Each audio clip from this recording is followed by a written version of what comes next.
जय श्री कृष्णा दोस्तों।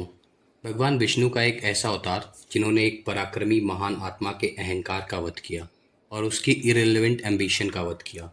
भगवान के इस अवतार को हम वामन अवतार के रूप में जानते हैं। तो आइए जानते हैं वामन अवतार की कहानी।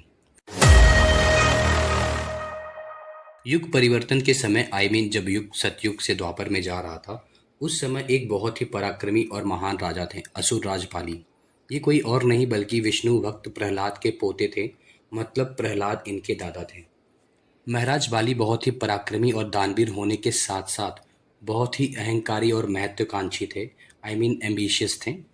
दैत्य गुरु शुक्राचार्य के गाइडेंस में महाराज वाली ने पूरा ब्रह्मांड जीत लिया था। स्वर्गलोक से देवताओं को हरा के उस पर कब्जा कर लिया था। महाराज बलि के समस्त ब्रह्मांड पे राज करने के एम्बिशन की वजह से सृष्टि का संतुलन बिगड़ रहा था और संसार की शांति सुख विलुप्त हो रहे थे।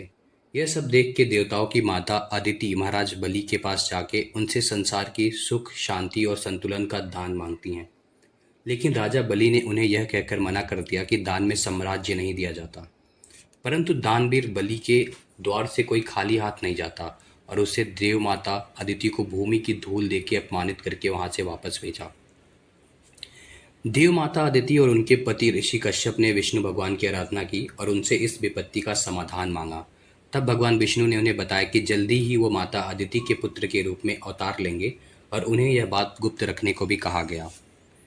कुछ समय बाद भगवान विष्णु ने देव माता अदिति के पुत्र के रूप में जन्म लिया और इस हिसाब से वह इंद्र के छोटे भाई भी हुए और उनका नाम उपेंद्र रखा गया। जब यह बात राजा बलि को पता चली कि इंद्र के छोटे भाई का जन्म हुआ है, तो उसने कुबेर को आदेश दिया कि उपेंद्र को उपनयन में उसे कटोरा उपहार के रूप में दीजिए, जिससे वो भिक्षा मांग सके, क्योंकि राजपाट तो अब उनके पास रहा नहीं। उपेंद्र यानी वामन देव का कद काठी बहुत छोटी बटुक जैसी थी। एक दिन राजा बलि अश्वमेध यज्ञ कर रहा था और वामन देव कुबेर का दिया हुआ पात्र यानी कि कटोरा लेके राजा के यहाँ भिक्षा मांगने जाते हैं। राजा बलि को अपनी दानवीरता पे अहंकार तो बहुत था और वह बोलता है, बोली वामन देव आपको क्या चाहिए। वामन देव ने बोला, राजन पहले जल हाथ में लेके संकल्प लीजिए कि मुझे दान देने में आप पीछे नहीं हटेंगे। अब राजा बलि को तो अपने दानवीरता पे गर्व था, तो ये तो ठेस पहुंचाने वाली बात हो गई कि मैं कैसे पीछे हट सकता हूँ दान करने से, वो भी एक छोटे से वामन को दान देने में। मैं तो तीनों लोग का स्वामी हूँ। लेकिन दैत्य गुरु शुक्राचार्य भाप गए थे कि कुछ ना कुछ गड़बड़ है। उन्होंने राजा को संकल्प लेने से मना किया। फिर वामन देव ने कहा, अगर आपके मुझे दान देने के विचार में कोई बदलाव आया हो तो कोई प्रॉब्लम नहीं, मैं यहाँ से खाली हाथ चला जाता हूँ। और यह बात राजा के सीधे अहंकार पे जाके लगी और उन्होंने जैसे ही जल पात्र से जल निकाल के संकल्प लेने के लिए बढ़े, तो शुक्राचार्य ने छोटा रूप धारण करके जल पात्र में जाके जल निकलने वाले रास्ते को रोक के बैठ गए।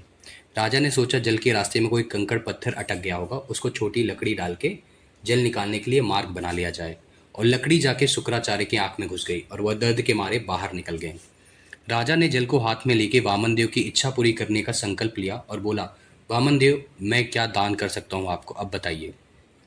वामन देव ने कहा, मुझे ज़्यादा कुछ नहीं चाहिए, मुझे बस 3 पग भूमि चाहिए। राजा वाली हंसने लगा और बोला, वामन देव 3 पग भूमि से एक नॉर्मल इंसान का कुछ भला नहीं होता। आपके तो पग भी कितने छोटे हैं, उससे आपका क्या ही भला हो जाएगा। आप तीनों लोगों के स्वामी के सामने खड़े हैं, कुछ और मांगिए, ऐसे मौके बार बार नहीं मिलते। वामनदेव ने कहा, मैं बस यहाँ 3 पग भूमि के दान की आशा लेकर आया था और कुछ नहीं। राजा बलि उनसे कई बार बोलता है कुछ और मांगने के लिए, लेकिन वामनदेव अपनी मांग पे अड़े रहते हैं। अंत में राजा बलि उन्हें बोलता है, ठीक है, आप जहाँ चाहे वहाँ से 3 पग भूमि नाप लीजिए और ले लीजिए। फिर वामनदेव अपना रूप को बड़ा करते हैं। फिर वामन देव अपने रूप को बड़ा करते हैं और इतना बड़ा करते हैं कि 2 पग में ही उन्होंने पूरे ब्रह्मांड को नाप लिया था। तीसरे पग के लिए कोई जगह नहीं बची थी और यह सब देख राजा बलि का अहंकार टूट गया था। जब भगवान ने पूछा कि हे राजन, मैं अपना तीसरा पग कहाँ रखूं, अब तो कोई जगह ही नहीं बची। तब राजा बलि ने भगवान से पूछा, हे प्रभु, दान बड़ा या दानी।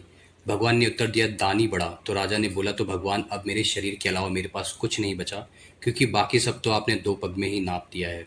अब आप तीसरा पग मेरे सर पर रख दीजिए।